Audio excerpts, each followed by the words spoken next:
Hello, one and all. Welcome to another episode of MMA Vision Analysis. Alexander Volkanovski has plans to clean out his division, featherweight division that is, this year, 2025. We're going to get into Volkanovski's comments. Before getting started, make sure to like, subscribe, click that notification to get all of this that is new from this channel, your channel, one and only MMA Vision Analysis.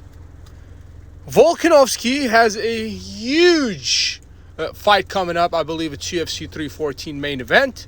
It's going to be against a guy in the name of Diego Lopez. Going to be for that featherweight title.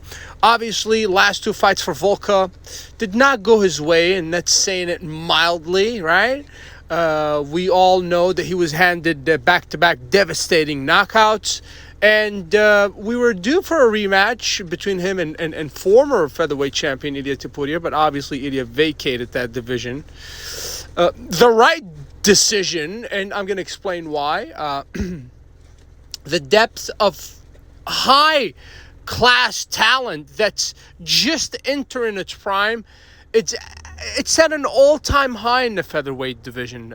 Obviously, you have guys like Diego Lopez, you have a guy like Gian Silva, you have guys like, even Aljamain Sterling, former bantamweight champion, is like ranked 8th or 9th in that division now.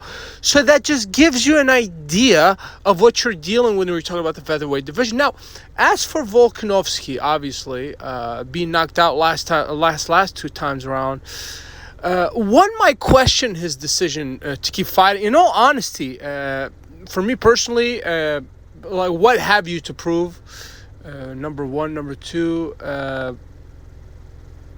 I question if Volka, the 36 or 37-year-old, has what it takes to stand toe-to-toe against his upcoming opponent, Diego Lopez, or a guy like Gian Silva. When those guys fight, there is something that's clearly, obviously they're hungry to achieve something that they've never achieved before. That's the title, right? The featherweight title, which is something that's Volkanovski already has in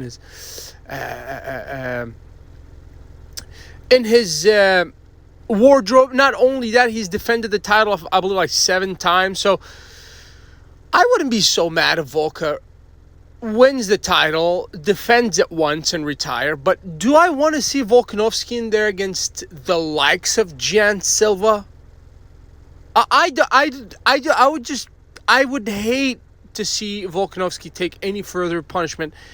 And unfortunately for him, I mean, his road to, if he was to win that title, right, and then maintain it, it's filled with obstacles, and each obstacle is different than the previous one. So the featherweight division is a complicated division. I want to say complicated because all of its top talent are, so even.